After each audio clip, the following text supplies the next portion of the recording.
founders, it's Christy Bareijsza, and I'm your catalyst to finding her. Let's get started. Welcome back to Finding Her. My name is Christy Bareijsza, and as you know, I am not a therapist. I am not a life coach. Hell, I'm not even a psychologist. I am just a girl in her mid-40s. Okay, late 40s, just trying to figure things out. And I have been through some things in life that have led me to places, both professionally and personally, that I never thought I'd be in a million years. And, you know, I don't want you to forget that I will continue to make mistakes. And I will keep trying to make more because, honestly, that's what keeps life interesting and that's what makes stories great. So we might as well laugh about it. And, you know, these relatable stories that I tell are from my perspective, so don't forget that they may have changed slightly here or there because, you know, that's how we remember them. But it's also to protect the innocent and protect the guilty. So, to make a very long story short, what I am more than anything else is a catalyst for change. And we're going to talk about it. So, in the last couple episodes, we have gone through a series of steps that I call Finding Her, which have started with starting over, forgiveness, accountability, development. There's another one, building wealth, branding, and now we're going to lead on to expansion. But before we get to expansion, I want to talk about last week's topic, which was branding. And I want to go through a couple of the key factors that we discussed just to, you know, keep it going. Because with this concept and with this idea and kind of with this mindset, it's more about basically those building blocks where we're not necessarily just picking up a conversation about wealth, a conversation about branding, a conversation about accountability. It kind of, when I developed this and when I kind of put this together, there were just different steps that were so common. And what I really, really want to emphasize is that each time you get to that next step is kind of when you fully grow. So we want to recognize them and we kind of want to go through them every single week. And I want to step back and I want to revisit them because we can't forget them because this evolvement is a continuing process and it's something that just doesn't stop. And there'll be different aspects of each lesson that might be affected differently in the time and space that you're currently in. So just understand that it's not like you get through it and then it goes away. You know, life is a constant challenge. Life is a constant learning session. And it's just how you take these different lessons and these different experiences and apply them to get through them so you become a better sister, mother, friend, daughter, colleague. And that's pretty fucking cool. So what we talked about last time was branding, and I want to kind of go through the 6 key points that we discussed because I discussed a lot, and I know that I do what I do best, and I start weaving through different stories and coming back and forward, and sometimes I'm hard to follow. I've been told that a few times, but in the end, I always do have a point, so let's start the first one. First thing was believing in your value and expertise by developing core pillars and creating a tangible marketing vision to support them. So when you're branding yourself, really truly understanding what you are branding, who you are, because sometimes branding is just not a product. It's you. It's an intangible aspect, whether it's a person, whether it's a service, whatever the case is. So when you are doing that, understanding what that brand means, what is that brand about? What are you basically keeping as your value system when you're pushing that forward? And what does that value system look like as a logo? What does it look like as an image? What does that look like as the services you provide, the scope of work that you do? Whatever that case is, that is what you have to consider in every aspect when you talk about branding just from the jump, just from the start. Number 2, understanding your demographic and the most efficient way to build influence.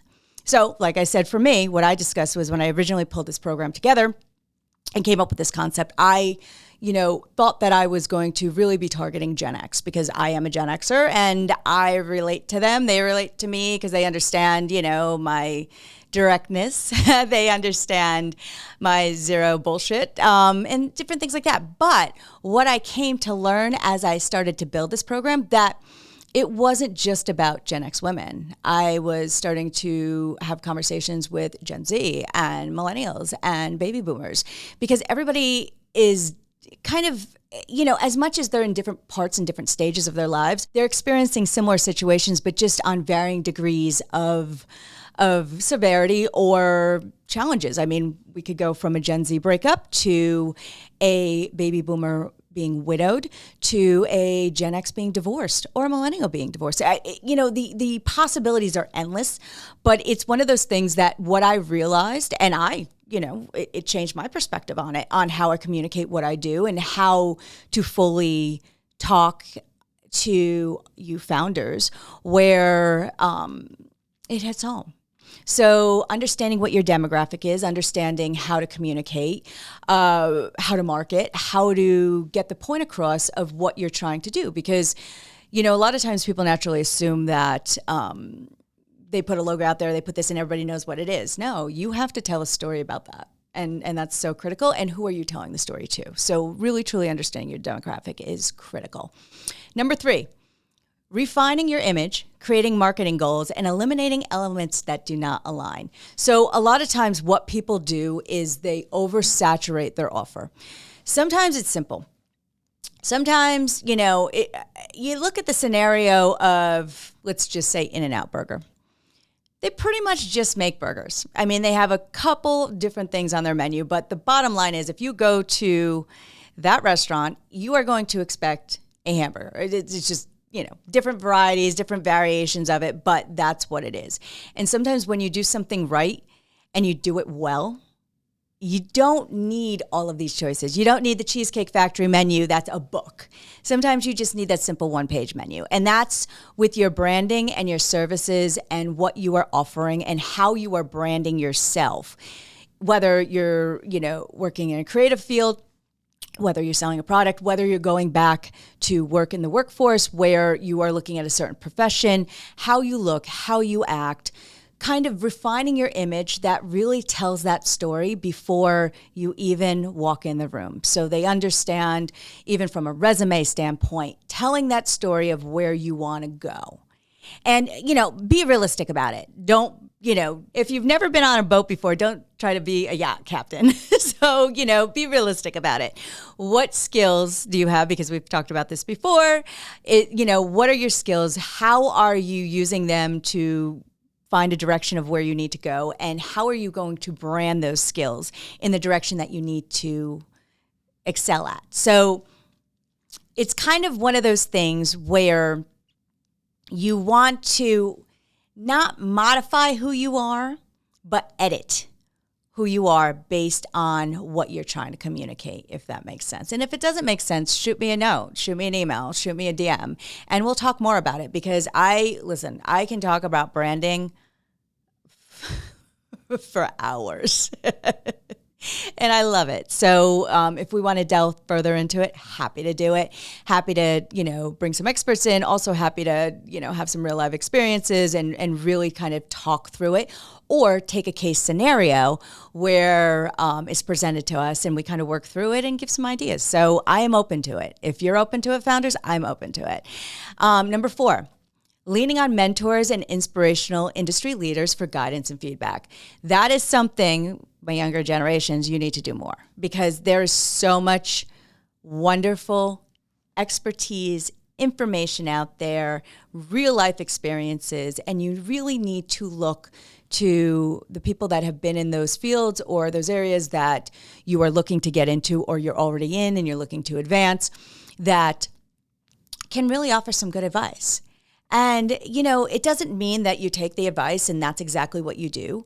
But for me, I've always, loved the opportunity to have reasonable deductions where you take that advice from different people of different age groups and different experiences. And then you kind of take it and you put it all down and you look at it and you put it together in a way that works for you.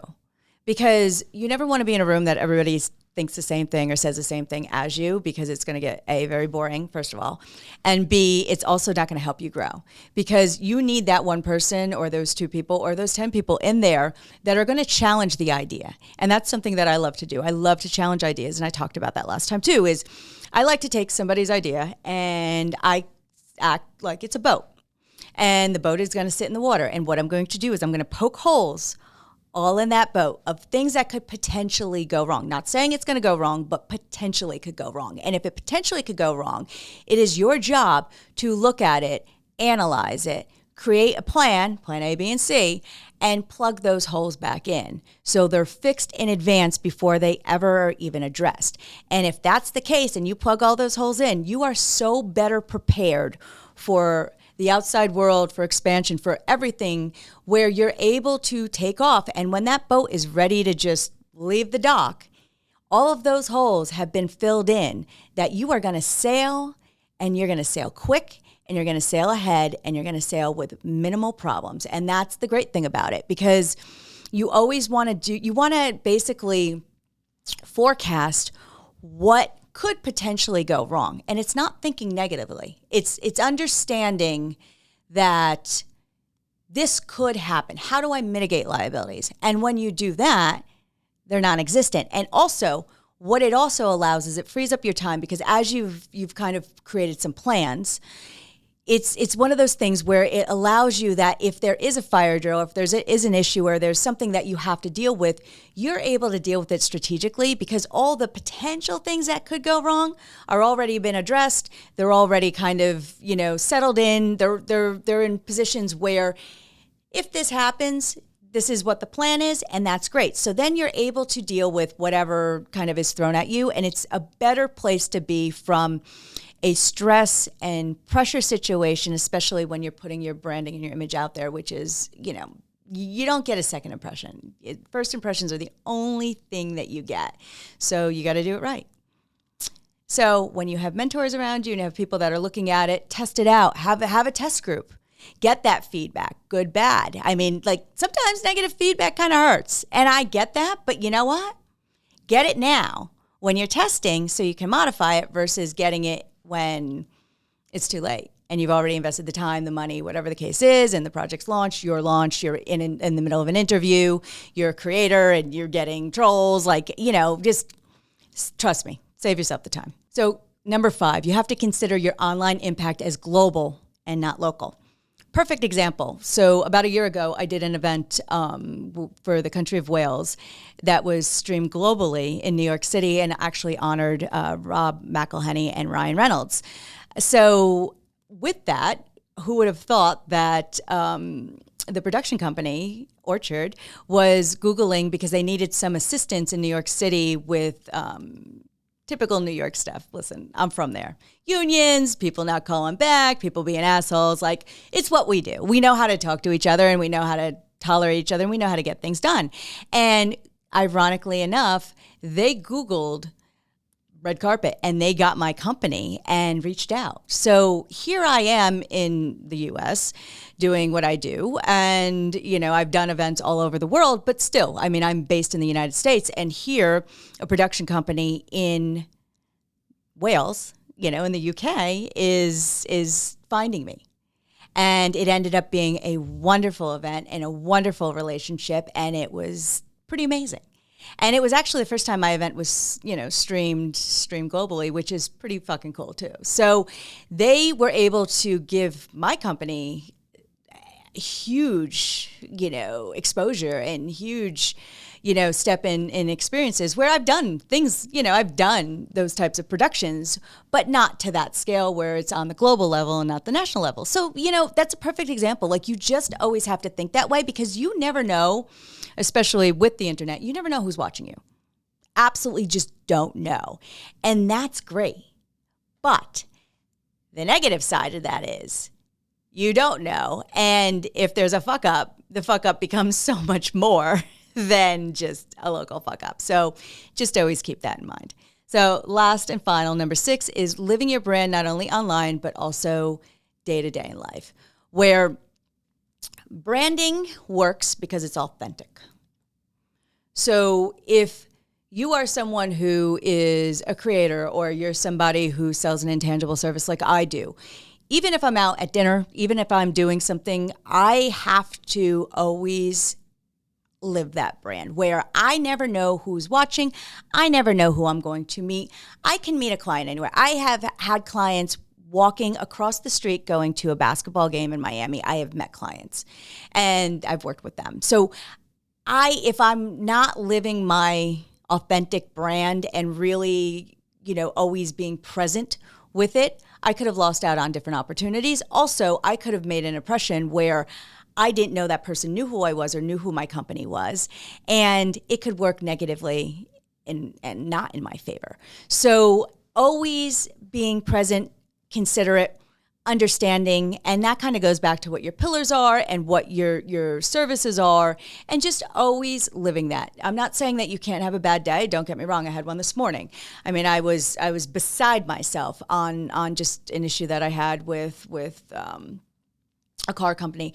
But the bottom line is, it's still in a way that I know what I sell, what I expect, what I work with, and what I expect of my partners when I work with different vendors and things like that. So just always be mindful of it, long story short, and do that in a way that will never impact your brand negatively, and you'll be okay.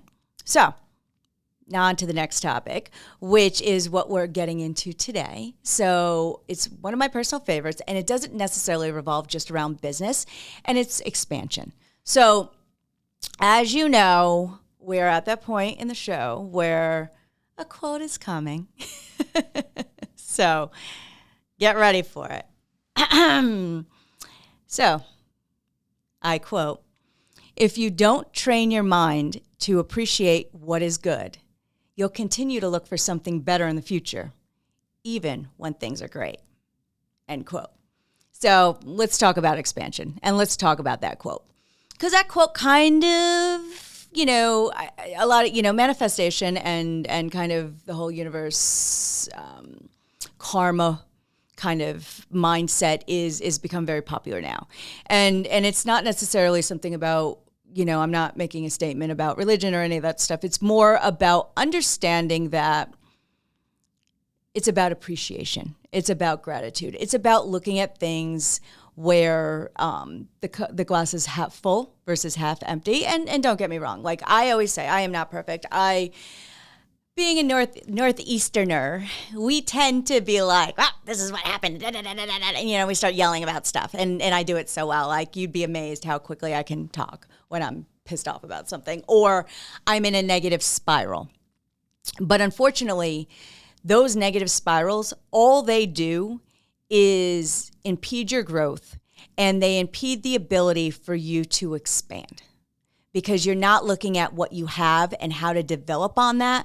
What you're looking at is what you don't have and what you're missing.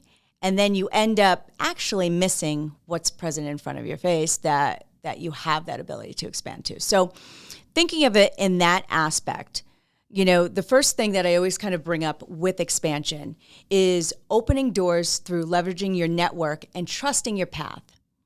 So we've talked about this before, where if something's not meant for you, let it pass. If something is meant for you, it's not going to miss you.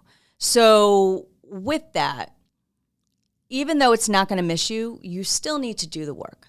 And a lot of times, as you've defined your path, how you're planning to expand, whether it's a career advancement, starting a new company, moving somewhere, whatever, getting married, whatever that expansion looks like to you and what you're working on, you want to kind of, as you've defined that path of what you're trying to do, you need to trust that path, that is what is authentic and what is taking you to that next level. Because a lot of times too, what I've noticed is people will want the quick solution.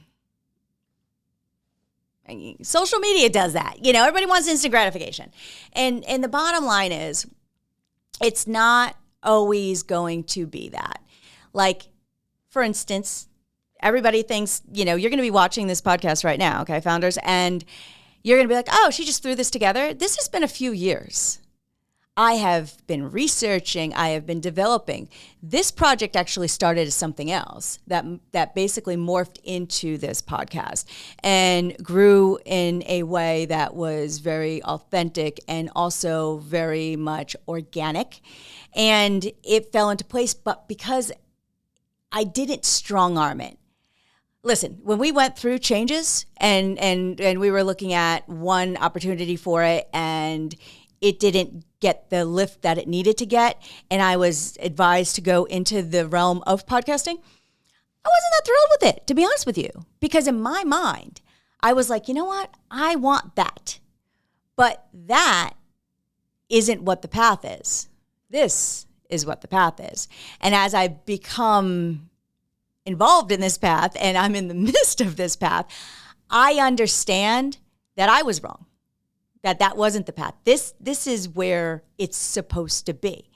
So with that, how I got to this path was by reaching out to my network, talking to people. And not everybody that I talked to were people that necessarily were the right fit for where I needed to be right now, but some were. And they were able to give advice. And it goes back to the whole concept about mentors too, of talking to people that have more expertise in different fields than you do. And it might not just be the exact field that you're in, but fields that kind of shadow the path that you're trying to take. And when you have that and you start talking to the contacts and you reach out, you tend to start brainstorming, or you tend to start looking at just how you can expand differently. And you get excited about it. I mean, it's because all of a sudden you start seeing the steps. And it's almost like it reminds me of the, it reminds me of the Michael Jackson, Billie Jean video. So Google it if you haven't seen it, or, YouTube it. But the bottom line is, it's like, so in the video, because I relate everything to, I'm very visual, and I relate everything to kind of my creativity, and where my thought process goes is all kind of pictures. It reminds me of the Billie Jean video where he was stepping on each, as he would step, basically the square, the tile would light up, and it would take him to the next step of where he needed to go to find Billie Jean. So that's what I kind of think of. I know it's kind of corny, and you guys are going to be like, really? This is what we're doing right now? But hey, listen, the 80s and the 90s are in right now. Vintage is in, and I'm not calling it vintage because I am not vintage, because I'm born in the 70s, but whatever. I digress. But it's one of those things that visually, if you think of it, or you can think of The Wizard of Oz, where Dorothy was, following the yellow brick road, where visually, if you start thinking about that and you start leveraging your network and trusting your path, you don't even have to see the path. The path will light up for you. Okay? So, that gut, that sixth sense that you have is so critical. And if you're quiet and you listen to it and you talk to others and you don't allow yourself to get swayed, where people say, and you got to talk to the right people. You don't want to talk to somebody and be like, okay, I have this idea to, I don't know, create a red table. And then someone turns around and says, well, that's great for a red table, but you need to create a yellow chair. You don't turn around and take that idea that you really think is a good idea and do something else. But what you can do is say, hey, you know what? My table is going to need a chair. What does that chair look like? What does that table look like? And expand your path that way. So that's just a basic example, but it's something along the lines where you want to think about that and reach out to your contacts, and don't go on, this is a pet peeve of mine. Because when you reach out to contacts and you reach out to your network, people don't owe you anything. You are asking them to do something for you, okay? So don't be like, well, Christy asked me to reach out to you, so I'm reaching out to you. It needs to be organic. It needs to be genuine. It needs to be authentic. Because one of my biggest pet peeves is like when I go on LinkedIn and someone requests me, and the first thing out of them is what they need from me. I need you. I need 15 minutes of your time. I need this. I need that. Who the fuck are you? Like, what do you mean you need 15? And I don't even know these people. I mean, it's different if it's somebody that I know, but if it's somebody that I know and I know well, they have my information. Like, even if they don't have my personal cell phone, they might have my company information. They might have my email. They have my website from my company. They can reach out to you can find me. You can send me a DM, whatever. I'm findable. So, with that, you always want to be cognizant of that. You also want to be understanding that people might not be able to help, and that's okay. But, doing it in a way that it's kind, and it's not demanding. Because the thing is too, I always ask people, like if I need a reference or something along those lines, I will reach out to the people that have given me references past and say, hey, is this okay? Are you all right to do this? Or, hey, and most of the time, if I haven't spoken to them in a while, I actually pick up the phone and call them. And I say, hey, is this a good time? I want to talk to you. How are you? And I always ask that because sometimes it's not a good time. I mean, like, for instance, I've been in situations where I've been in client meetings and things like that, and people are calling and I think it's an emergency. I pick up and then they just start going on instead of saying, hey, I'm in the middle of something. But I did it because I was concerned about what the case is or, with that. So, or send a text message. And if you say a text message, then if you send a text message, you want to say, hey, I would like to talk to you about something. Don't just blast off a text of everything that you need because it's rude. It just is. It's just, and let me tell you, I will save you a lot of no's by just saying, hey, I would love to have a chance to chat with you. Is now a good time? Or can we schedule a time? And you talk to people because honestly too, when you talk to someone, especially about ideas and expansion, it tends to build so much more than a text message because a text message is short, it's sweet, it's to the point, it's what, there's not a tone to it. Emails, same thing, not a tone to it. But when you actually talk to somebody, they are more willing to kind of explore ideas, get concepts together, really truly understand what you're trying to do and what their, professional input could be. So just think of it that way. Don't be rude about it. And I'm not saying you'd be rude about it because I love you founders, you know that. So I'm not saying that. I'm just, because sometimes people get in their own heads. I do that too. Where it's, like I said, I have resting bitch face. Like I'll be in my own head doing something and not even be approachable. And it's not necessarily that. Or when you reach out to someone, it's just always put yourself in their shoes of like, if I reached out to somebody randomly and I asked this, would I respond? Or how would I respond? So if you always do it that way, it's a good way. It's a good rule of thumb to make sure that, you get what you need to get out of it. So that's super important. Next thing is understanding that you'll initially take 3 steps forward, but will end 2 steps back. So I always think of, I'm in music today. Music's in my head. I'm always thinking about Opposites Attract, Paul Abdul, another one that I adore. Take 2 steps forward, 3 steps back. That's the song that pops in my head. But it's one of those things that forward movement and expansion isn't always going to be a straight shot. Sometimes you'll get off and in the beginning it'll be a straight shot and you go quickly to the next step. But then sometimes also it starts weaving or it starts backtracking or things happen out of your control. I mean, for instance, like I worked on certain projects and then all of a sudden there was a pandemic and guess what? Everything stopped. And projects ceased and things didn't work and things in directions that I thought I would expand, I didn't. And I ended up expanding in different directions and other ways to expand were birthed out of those setbacks. Meaning that it's not always a constant movement. It's not a forward movement. You don't want to be complacent with it, but you want to move forward in a way that is continuing to expand. So looking at things from all angles, understanding where you are, understanding why there might have been a pitfall that has brought it back. Maybe it's a mistake. Maybe it's something that went wrong. And if it did go wrong, how do you correct it so when you move forward, that doesn't happen again? And there'll be another one. I mean, don't get me wrong. Like, I'm not here telling you that it's going to be perfect. There'll always be something. But even when it is, you're more prepared for it, as well as you're also looking at things differently because that expansion is now more elevated. You're more of an expert around what could potentially happen because you've kind of learned what those potential issues are going to be and where you need to go with it. So that's kind of, so don't get disappointed. And you will.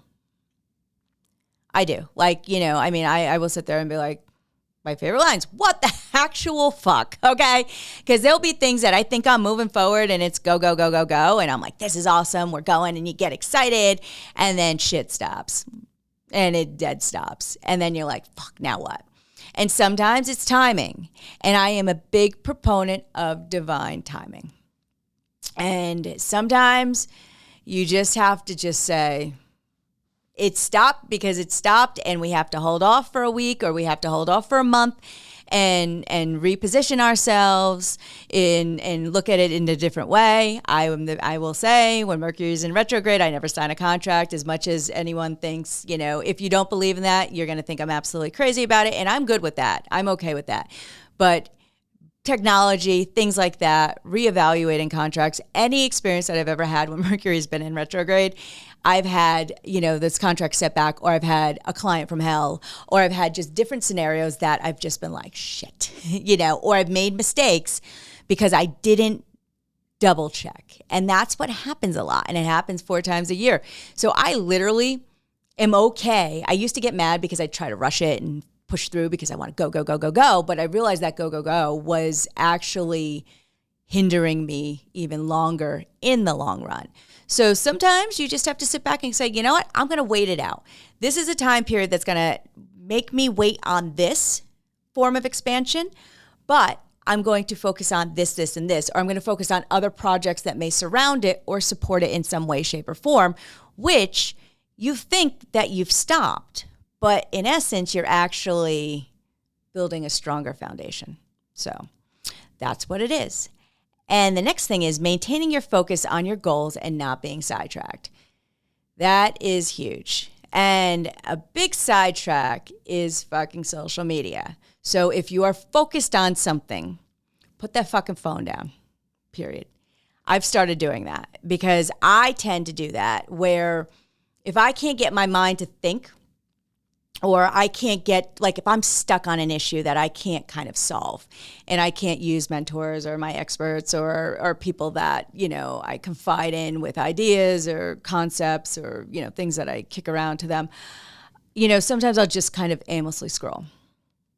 Don't do it, because it just, what ends up happening, and as your mind is doing that, you start getting into that competition phase. You start looking at things and going, maybe I don't need this, or maybe I do that, or this person did it this way, maybe I should do it this way, and you start second guessing yourself.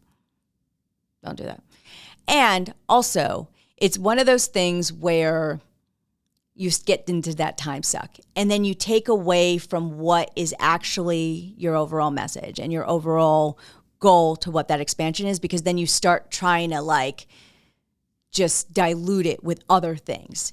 And you want to keep into that main goal, where you have that main trunk of a tree and you've got all the branches that are tied into it, which are going to come. But when you think about a tree, because I'm all about visions today, I'm just going with it. When you think about a tree, you've got the trunk, and then next thing you know, the branches grow. And from the branches, the leaves grow. And even sometimes with the leaves, the flowers grow. So when you think of it in that aspect, you want to maintain your focus to what that core focus is on, what you're expanding on and how you are expanding. And go from there and build on it. And build, and with that tree example, a tree is one of the strongest, pieces of foliage, or more than that when you think about it, because trees build houses. Trees help us breathe. Trees, it's protection. So you're going to build that trunk that's going to create all of those things for you. That's going to give you a house. That's going to give you protection. That's going to give you expansion. And when you build it in that way, and you expand on it in a way that's completely connected, not ping-ponging all over the fucking place, that's going to create a more solid foundation and growth, and a steadier growth than any other way. Also, I am a big proponent, until your expansion is done, don't fucking promote it. I loathe, it's a better word, people that sit on social media, spend their lives on social media, that are basically like, I'm doing this, I'm doing that, I'm doing this. Are you doing that? Because let me tell you, if you're on fucking social media talking about it, you ain't doing it, because there's no time to do it. Sorry, it's not. So it's one thing when your product is done, or your project, or your expansion, or a relationship, or whatever, and it's on solid ground, and you want to promote it, you want to brand it, you want to share it with people. That is different than what you're trying to do by just boasting about it or talking about it. All talk, no action, because that shit I fucking can't stand. So if you have to know the difference of the two because it's really critical. And I always say, because I'm now going to quote Lil Wayne, is real G's move silent like lasagna. So you don't need to tell the world what you're doing. Focus on it. You've got your core people around you. You've got your core advisors. You've got people that are there to help get your project launched or your services launched or your business launched or your relationship launched, your new career launch. Whatever you're doing, it will be launched, but it will be launched in a way that is solid because you're keeping it to your heart and you're not throwing it out there to be criticized, because I'm also a believer in energy. And you want to keep that energy around this project very positive. Now, negative energy isn't someone saying something's not going to work in a constructive way. So there's a difference between someone being like, what are you doing? Blah, blah, blah. You're not doing, that's stupid. That's not constructive criticism. Constructive criticism is, I understand you want to go in that direction, but there's a liability because of this, this, and this. Oh, there's somebody out there. Like, for instance, I had a girl, like I said, we call them either James or Jamie. Her name was Jamie, and she was sitting next to me, and she launched a company. And she launched a company with a logo and a name that I know is trademarked. So I wasn't being negative, but I was like, that name of your company is a global trademarked name. The second they see you, you're going to have to change the name of the company. And I'm not being negative, but I'm like, you can't name it something else. Like, you can't name your company Target. Sorry, you just can't. Because they've trademarked that. They've trademarked the logo. They trademarked the branding and whatever the case is. So that being said, I'm not being negative. I'm saying, hey, great idea, great company, but understand that you need to do more research on your name and the trademarking and the repercussions of that, because it could pose a problem where you will have to change your name. And it's better to brand and do everything in advance with the correct name that you're not going to have to rebrand and rechange, not correct name, but a name that you have to rebrand and rechange after you've launched it because you didn't do your research. Okay, so that's the difference. Then, shitty name, shouldn't do that, don't do this, that's a dumb idea, whatever the case is. So know the difference. And when someone says that, even if you don't believe them, go check it out. Because you'd be surprised what people are experts in, and you'd be surprised what people really do know, especially people that have been in the business world for a long time and really kind of understand it. And it's not that everyone is an expert on it, but it's one of those things that it's just better to know before than after. It is what it is. And it sucks that it'll be extra work, but listen, those are those couple steps back that are going to take you so many more steps forward. So that is, focusing on your goals. The next thing is mitigating the fear of the unknown and accepting that some mistakes will be made. Okay? Shit, that's fucking my mantra. I love making mistakes. I mean, it becomes funny. Like, I don't know. I'm just like, oops, again. And I just, and I joke about it. I say I'm natural blonde. A little bit gray now too, but, which I'm not okay with. But it's one of those things where you can't be so hard on yourself, because you're not going to go in this with perfection, because you're learning. And the great thing about learning is that you're going to learn, you're going to educate yourself, you're going to grow, you're going to expand, you're going to build on the skills and the tools and the trades that you already have to get to that next level, which is pretty fucking awesome. Okay, founders, it is awesome. So don't look at it as you've made a mistake, you don't know what you're doing, you haven't learned, because those skills and those resources are out there. And understand that some things do take time when you expand. You may need, like, say you want to expand in your career and you're a nurse and you now want to go and become a doctor. You are going to have to go through years of education, years of residencies and things like that, where your goal isn't going to be something that instantly comes overnight. You're not going to be able to put MD behind your name in 2 minutes. It's a long, extended process. But you know what? When you make it, it's fucking amazing. And you will appreciate it so much more because of the time and the effort and the passions and the focus that you've put into it. But you can't be afraid of it. It's just, I mean, if you live life always just never taking a risk, there's nothing, I mean, you're living life very simply, and you're living life in a way that's boring. I said it at me because it's true.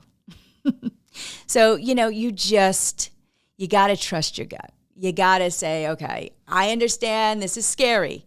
Like, trust me, episode 101 was fucking scary, okay? I'm having conversations with myself. Well, I'm having conversations with you, but I'm in a room having conversations with a camera. So it's uncomfortable. It's scary. It's new.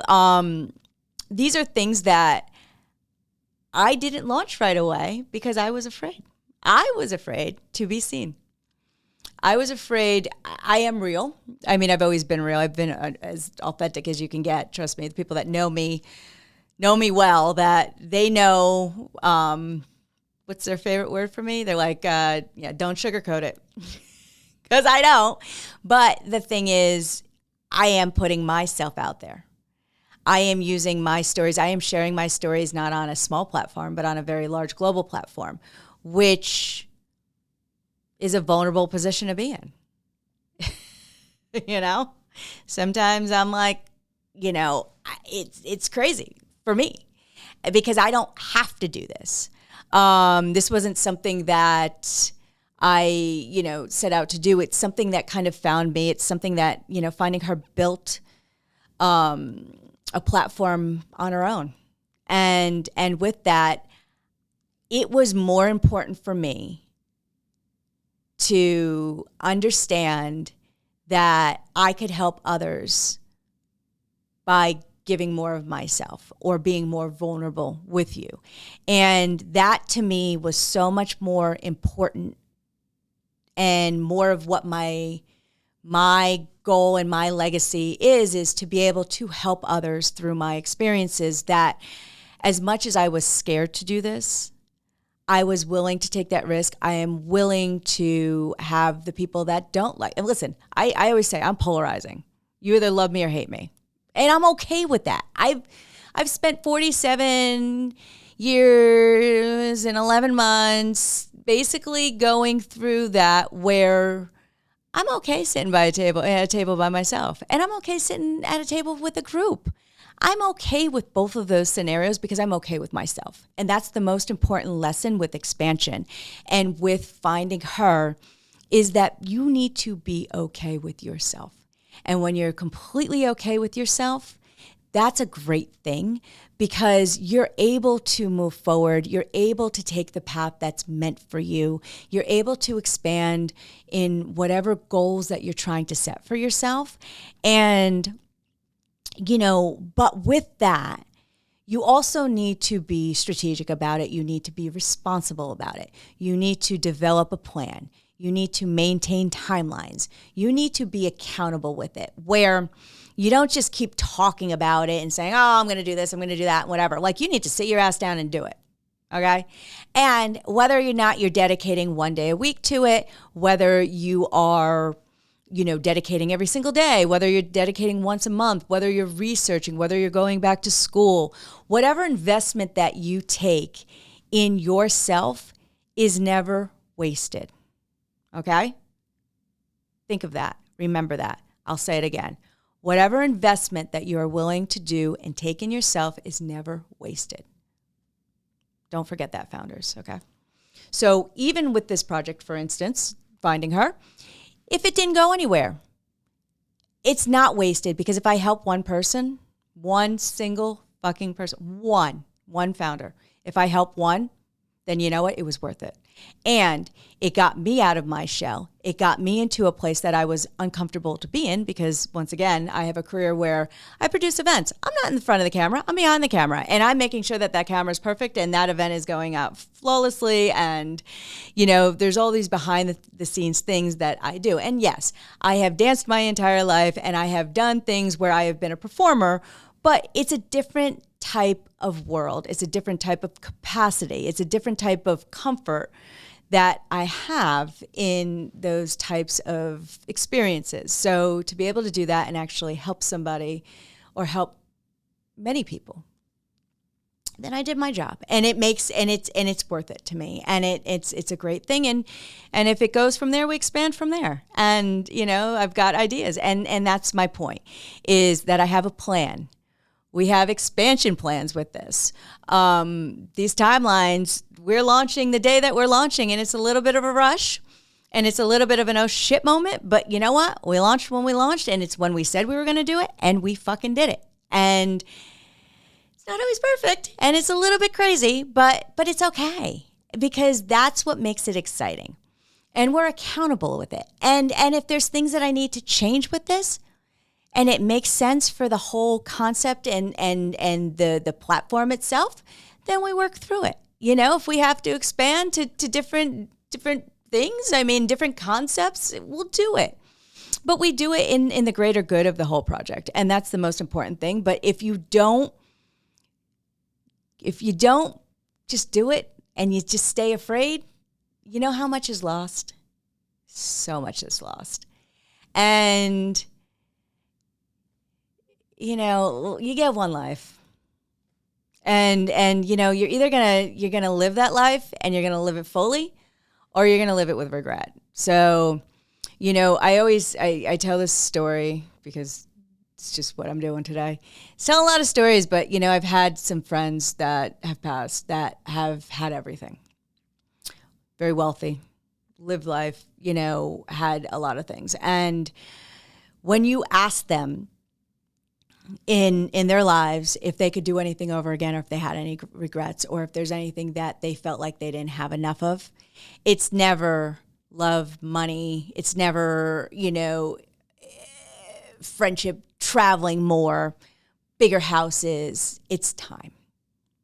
And feeling like they've left a legacy, and feeling like their life has meant something. It's always this damn room. I always get emotional in this room. I don't know what's in this room, but it's what's their legacy, and having more time, which is things that can't necessarily be bought, and it's not something that's materialistic.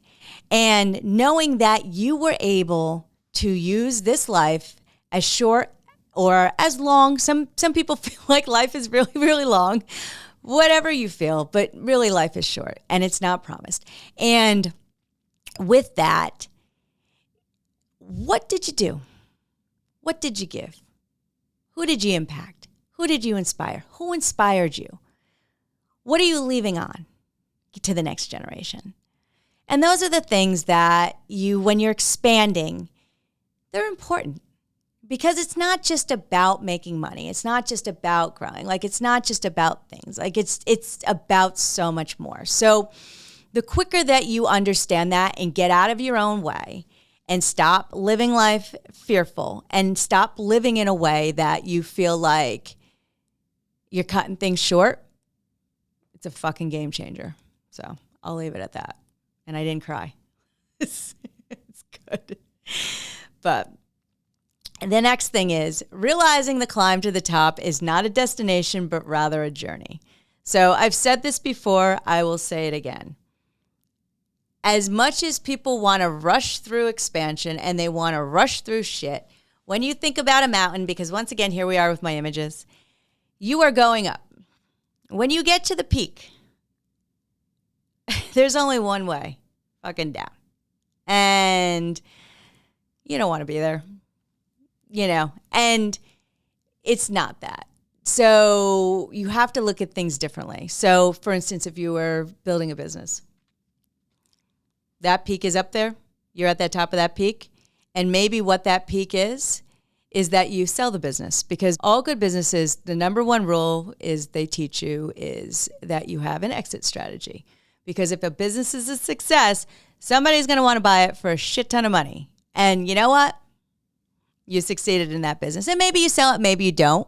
But the bottom line is, if you're at that peak and you're able to sell that business for whatever asking price you want, you did okay.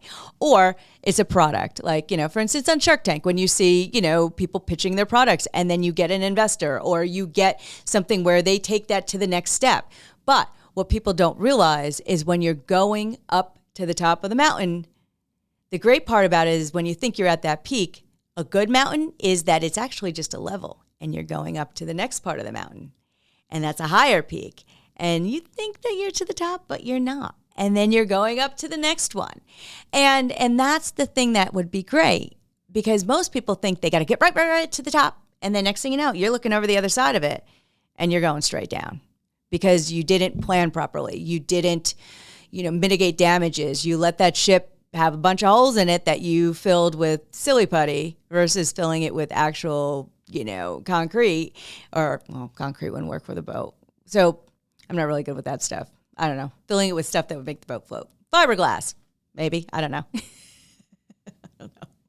Anyway, that's not my point. My point is filling it with things that are going to be sustainable versus things that are going to just be a quick fix. Like I always say, you don't put a Band-Aid on a bullet hole wound. So it's one of those things that you have to be smart about it and know that climb to the top is part of it. And it's the most exciting part. So it might suck some days. It might not be fun. You want to just get to that next level, but that's part of it. And especially when people get to those higher levels of success and their product is, in a place that they never even imagined it would be, because it's so far exceeded their expectations, which is pretty fucking amazing. They realize it's not that moment that is great. It was the moment when they first started it, the moment when they first started building it, especially too with larger companies. A lot of times when you talk to the owner will say, my favorite part was when we were bootstrapping it all and getting our hands dirty and doing that. So just understand that the journey for expansion, the journey itself is equally as exciting and equally as adventuresome, equally as heartbreaking sometimes too. But you know what? That's what makes it great, and that's what makes it memorable, and just appreciate that for what it is. The next thing, and the final, that we want to talk about with expansion is that it kind of ties into what the whole mountain concept is, that it's appreciating those that have helped support you in your journey and giving back. Because a lot of times when people are on the way up, they tend to step on people. They tend to shit on people. Okay? Founders, do not do that. Okay?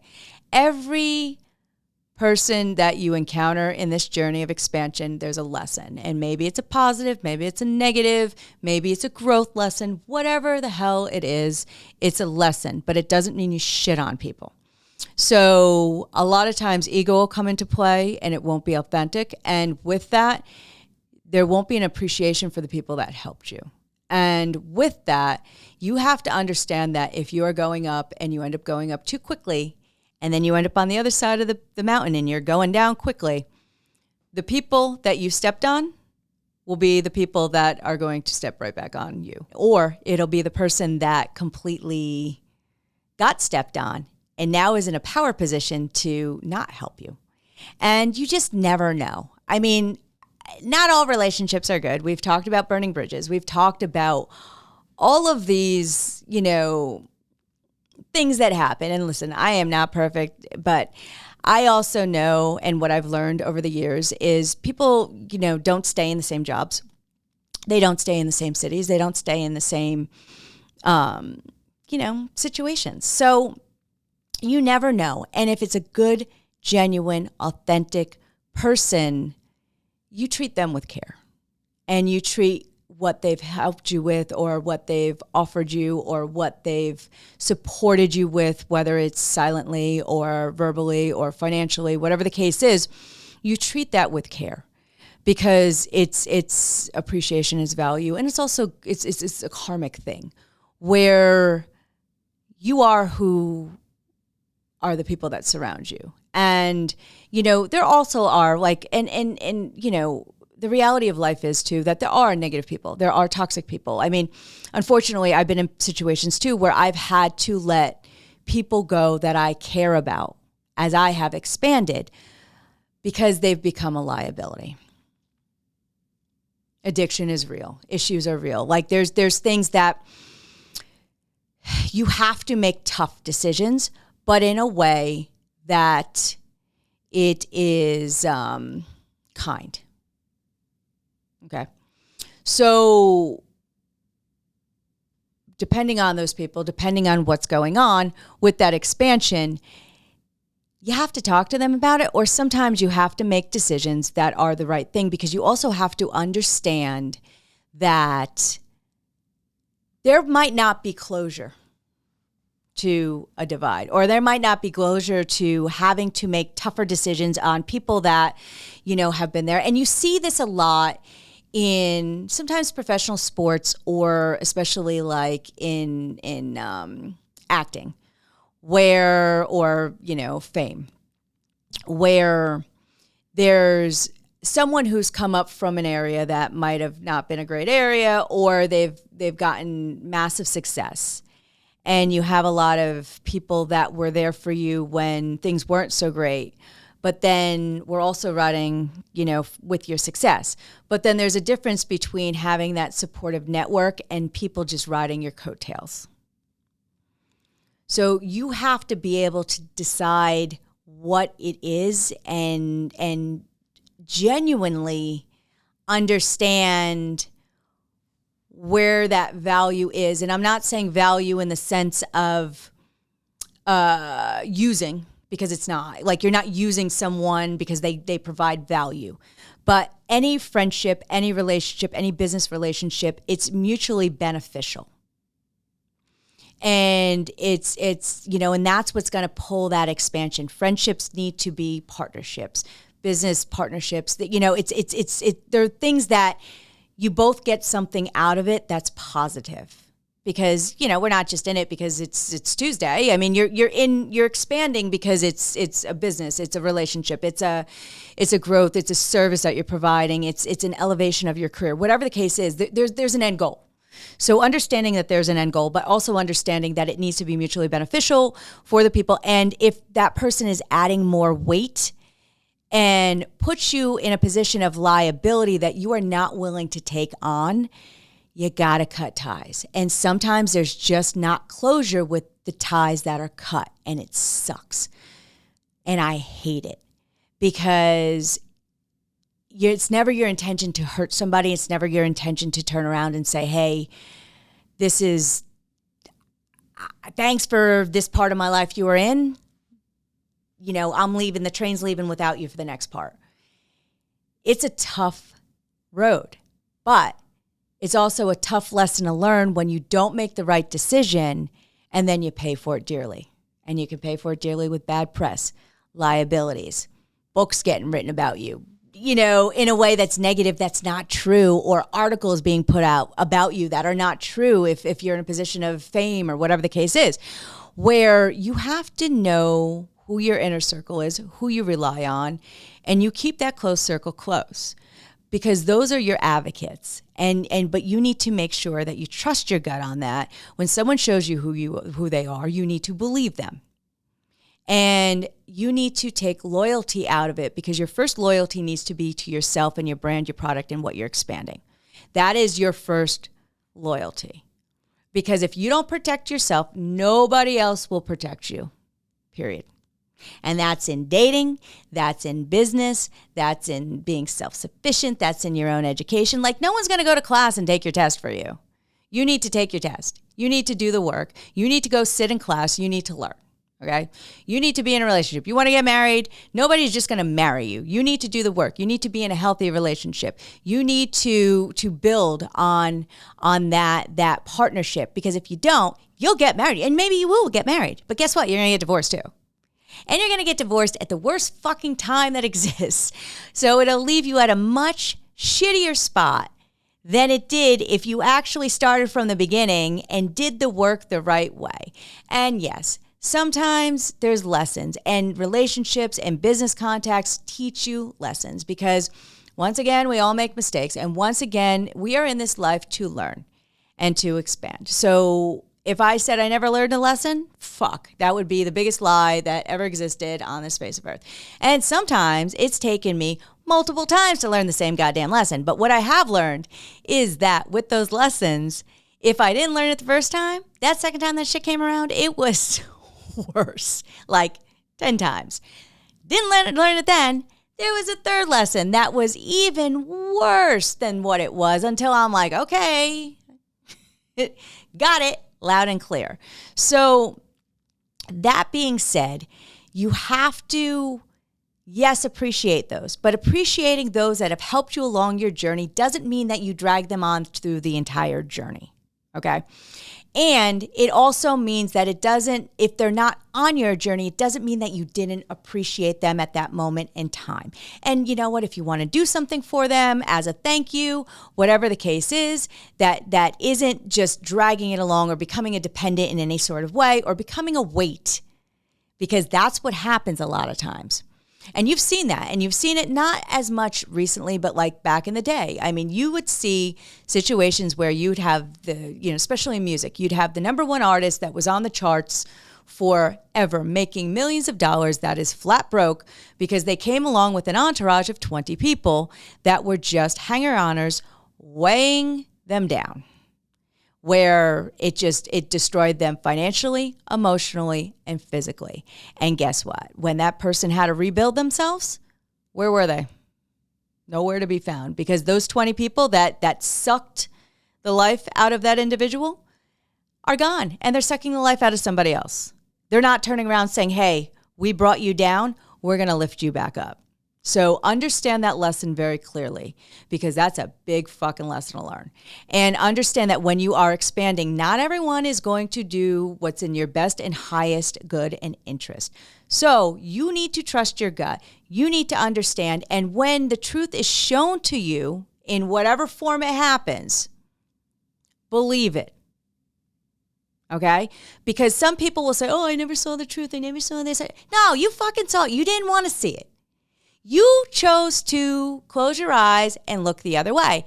And then you got to deal with the repercussions. So it's just so much easier to just, when someone shows you, see them for who they are, understand what it is, and make the decisions accordingly that are in your best interest. It's not selfish. Because when you work and help yourself and pull everything together for yourself, then you are able to be in a position where, if you choose to, help others. It's the same conversation with the airplane. With if your mask comes down, your air mask comes down, you're supposed to put it on yourself first before you help anyone else. Because if you can't breathe and you can't expand, founders, how are you going to do it for the other people? How are you going to do it for your loved ones? How are you going to do it for the product that you're trying to do, or the sell, or for the career that you're trying to get into? Because when you get to that next level expansion, it's going to take more of your time, more of your energy, more of your focus, more of your soul. So with that, understand you need to take care of you first. And that is if you haven't heard it yet and you haven't realized it yet, the whole concept behind finding her is about you, okay? So once you take care of you, you are able to do so much more for not only yourself, but everybody else, and do it in a way that's organic, that's whole, that's helping you grow and helping you make better choices and build better relationships, because you're listening to your inner self, founders, and you're putting yourself first, and first in a way that's not selfish, because there's a difference between being selfish and being self-full. I just made that up, but that's good, and we're using that again. Use it. Requote it. Do it for me, because it is there. And I'll say it again. There's a difference between being selfish and self-full. So once you are full, you are able to give, and you are able to expand, and you're able to grow, and you're able to become a better person, a better woman. And that's important, because that's what we're here to do. We're not just here to live life. It's not like we're going, once again, another visual, through the checkout counter, and it's just beep, beep, beep, and it's like you're just buying new things and going, and it's just going one after the next after the next. That's not what life is about. It's not that next thing. It's about taking that object, looking at it, using it, seeing it, enjoying it, loving it, whatever the case is, and cherishing it before you move on to the next one. So that is, kind of the concept behind expansion, and understanding that, you can't all do it yourself. Like you just can't do it all yourself. Okay. And we know that. So because you can't do it all yourself, you are going to need support with that. And that's a good thing. It's just having the right support to do it. And it's having the support in a way that is genuine, it's authentic, it's for your best and highest good, and it's also done in a way that's constructive. So if you can find all of those pieces together, you won. You already won. But also making sure that you are sticking to your timelines, sticking to your focus, being accountable for yourself. And as you're doing all of those things, you are moving forward and understanding that a couple steps might be taken back, or the road might look a little bit curvy, or you might think you got to a peak and then there's a whole nother, plateau to go to the next peak. But that's okay, because that's what makes it so special. And that's what makes it great. So that is expansion. And, as I ask you founders for questions, someone came in and asked this specific question, so we're going to address it. And the question is, as I understand, I have to expand. How do I even start to network? I've always been fortunate to be in large cities. I've just chosen to live in major cities where there are a lot of opportunities as far as with networking. So like for instance, in, my profession as an event planner, there was MPI, and then there, was some different, event groups that were able to introduce me to new vendors, to new suppliers, to other planners, to different educational opportunities that were able to help build my career. Also, getting my name out there, getting people to understand who I am, what I do also, because they may have a need for the services that I provide. At one point, if you're in a corporate capacity, you might be looking for people, but also too, maybe you're looking for a new job, because you never know who you meet, where they might be impressed with a conversation that you had, and they're going to remember that. They're going to have your name, in the back of their mind, and all of a sudden an opportunity comes up and they call you for that opportunity. You just never know. You absolutely never know. So in bigger cities, yes, there's smaller cities, there are associations too, but sometimes they're smaller, and sometimes, they're a bit more isolated, which I can understand. So that's the short answer. But the long answer is, with LinkedIn, with Zoom, with different elements that we have from a technology standpoint, with even social media, being able to reach out. If you're able to network, it's one thing. Like I said, I am so much of an advocate for face-to-face networking, because it's just, it leaves a different impression than it does on email. It's not, you become a real person. You become animated. You become someone who is engaging. You become memorable to people when you meet them face to face. When you're on an email, you're an email.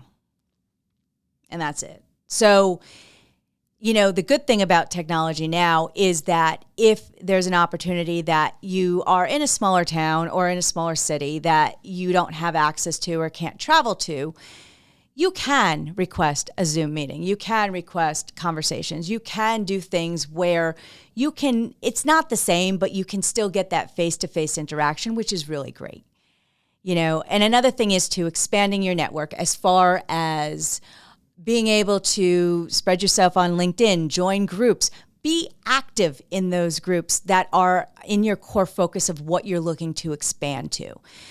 There's even like just fun walking group. Like there's groups that are, I don't know, that enjoy yoga, that enjoy running. I mean, if you think that there's certain things that are tied into where you're looking to expand, and they border on that while you are networking, and I'm not saying don't join those groups if you're not, but what I am saying is when you kind of, like I discussed with the tree, as your branches are built and the leaves are out there and you're starting to bloom flowers, those kind of outside elements that are still tied into where your focus is can be helpful, because you just never know.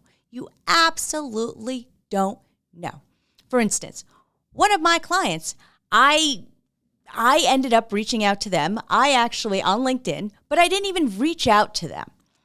what I did was I looked in magazines that were producing events as I was new in a city. And I was like, you know what? These people have done events because they're in this magazine, and they've been promoted as, hosting this event or whatever the case is, or attending this event. So my thought process is, well, they've been to one, they're probably planning one, they'll probably plan another. So what I did was I did it in a way that my intentions were good, that I went through the magazine, and any name that was in there, I connected with them on LinkedIn.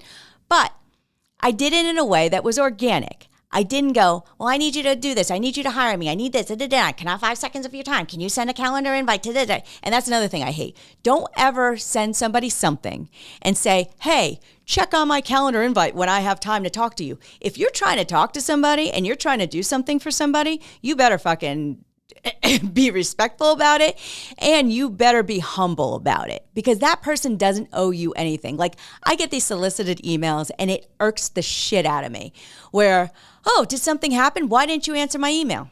I don't know you. I've never met you. You're reaching out to me unsolicited, and you have the balls to turn around and ask me why I didn't answer your email? Fuck you.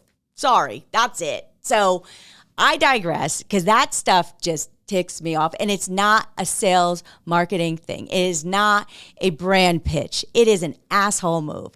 And if you're trying to reach out to somebody, do not, absolutely, I repeat, do not subcontract that or delegate that to someone other than you. You want something, you go do the work. Don't have some company in some third world country that's giving you a deal send out a note, because what happens is it leaves a bad impression. It's not personalized. Sometimes the English is a little bit off with the grammar. It's not genuine, and it's not what you need. It's not what you want, because that comes with sales, that comes with marketing, that comes with branding, that comes with expansion. That the more genuine you are and the more that you are able to outreach to the people that you need to connect with, the more of a chance it's going to happen. And it's going to happen fluidly. It's going to happen in a way that is genuine, it's authentic, and it's also going to be lasting. Long game, founders, long game. It's not about the short game. Another example, even people that I've worked on this project with, we worked on other projects that didn't go through, that actually didn't get picked up. And this project morphed itself in a way that worked. But the difference was that even though that project didn't succeed, the organic connection, the understanding that we're in it together, the understanding that we're in it for each other's best interest, the understanding that we're in it for a main goal and a successful goal, that is a positive goal, that there's the big picture and what this story is about, and who we're trying to help and how we're trying to help, and the movement behind it is mutually appreciated and understood.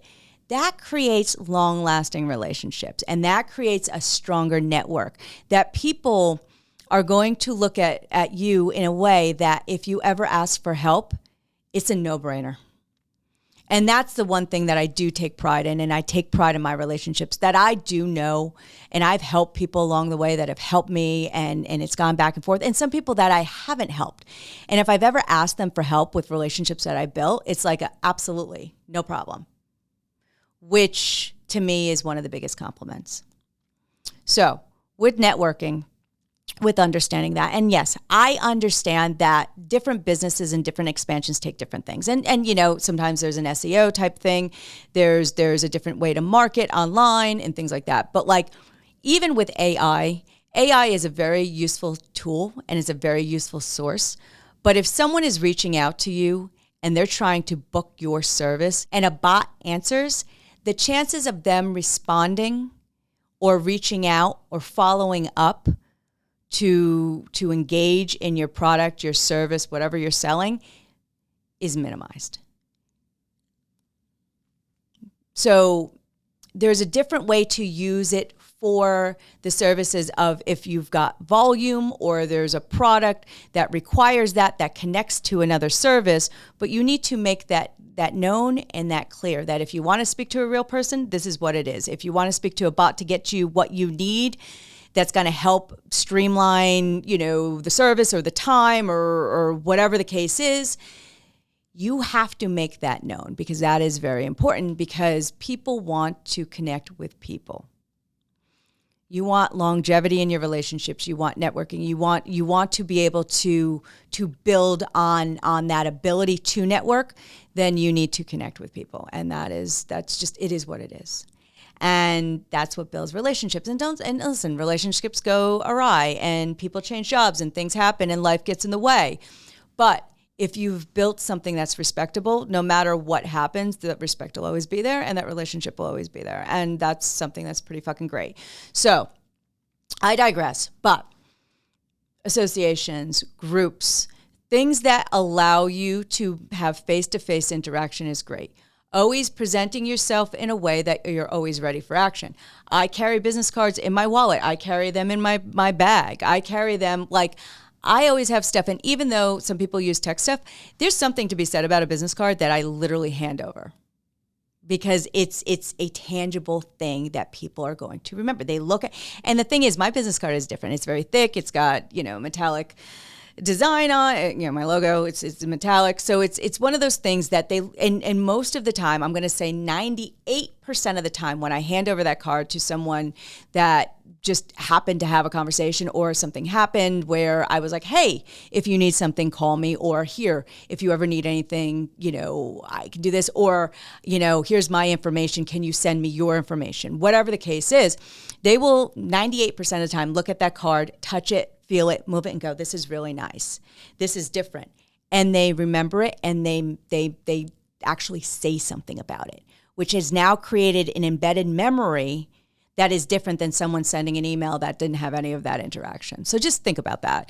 And just think about just how you need to kind of go through what you're doing. Because like I said, with branding, and this is why everything ties into each other. I could be in the middle of a Pilates class, and someone is talking to me about something else. And if I'm acting up or not acting the way that I needed to act, or whatever the case is, and then next thing you know, they're planning a wedding, or they're planning a conference for their company.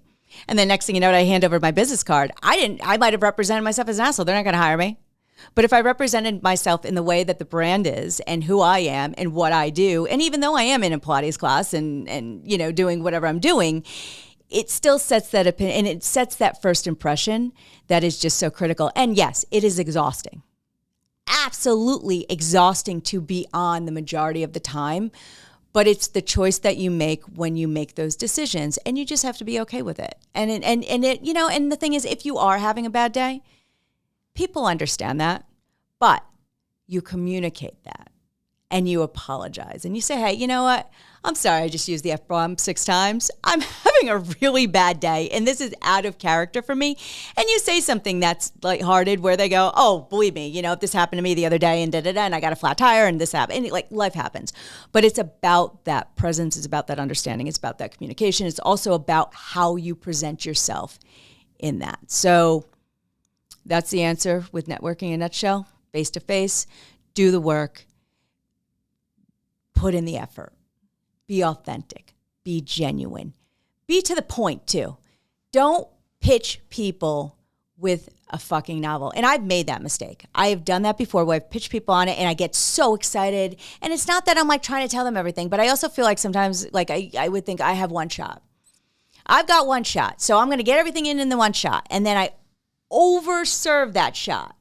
And then that shot goes over, and it doesn't hit home. So doing things in a way where you're straight to the point, understanding what it is. After you ask people, hey, do you have the time to talk about this? Or, do you have a minute? Can I kick something your way? Yes. Okay. Then you kick it their way, but you kick it in a clear and concise way. Don't go on forever. Don't tell stories. Don't, whatever the case is. If the conversation is leading that way, and it's an engaging conversation, and you understand that it's an engaging conversation, that's fine. And you're talking, and that's how you tell stories, and that's how you work with that person, network with the person, then that's fine. You want to read the room. A lot of people don't know how to read the room.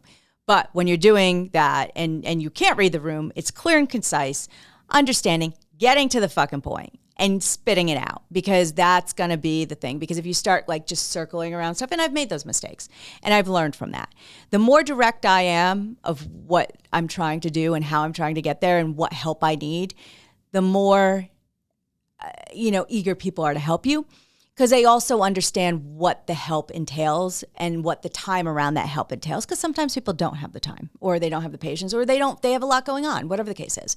But knowing what those parameters are and setting those is going to help you get to your end goal so much quicker.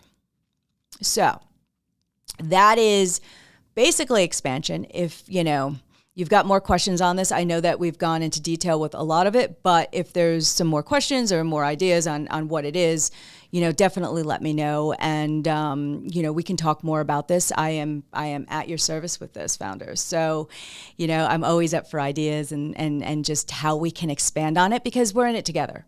And I've said that from day one. We are in it together. I've come up with these ideas. I've come up with these 10 steps, but these steps aren't something that's just solely stuck at where they are and they're very isolated. They kind of bleed into each other. They kind of evolve with each other, and they evolve with them themselves. So it's super important. Okay, so let's get to the Charlieism. As we talk about, Charlie is my father. I am my father's daughter. We love to say the most inappropriate things at the most inappropriate times. And, he's been doing it for a long time, and they're fucking hilarious. And, you got to have a sense of humor around it. And I just think it kind of adds light to some weighted conversations. And they're always just asshole statements that are just great. And they've just always stuck in my mind. So I like to share them with you. And, we love him dearly for it. And this one, he happened to say, and this was with expansion, is my younger daughter is smarter, but my older daughter will go further, which I know is going to raise hell in my house right now at my parents. But it's from an expansion standpoint, expansion, you don't have to be the smartest person in the room. You don't have to be book smart to expand. You have to have passion around what you do. You have to have focus. You have to have goals. You have to have a plan. And that doesn't always take one kind of idea or one mindset or one level of education. You could be really, really smart and do some really dumb shit. You could be really dumb and do some really smart shit.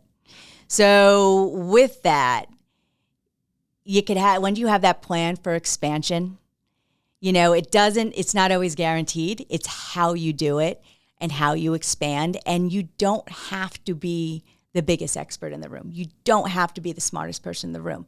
You just have to be smart about who you surround yourself with and how to get to where you need to get to in a way that is fair, that is organic. I keep repeating myself because you don't step on people to get to where you get to, because once you get there, it ain't gonna last. And it's short-lived. And it'll be, karma's real. And it could be short-lived, where it could be 10, 12 years. But when it's that 12 years, that short-lived, because that short-lived could have been something that lasted 50 years. You never know. Or lasted for generations. So you just don't know. But when it's done right, and it's done in a way that you have the proper support and you have what you need, that's where it happens. But it doesn't need to be always what's in the box. If you think outside the box, which, I hate that term, that's where that growth is. And that's what he says. So he may deny it. He probably will, but he said it plenty of times.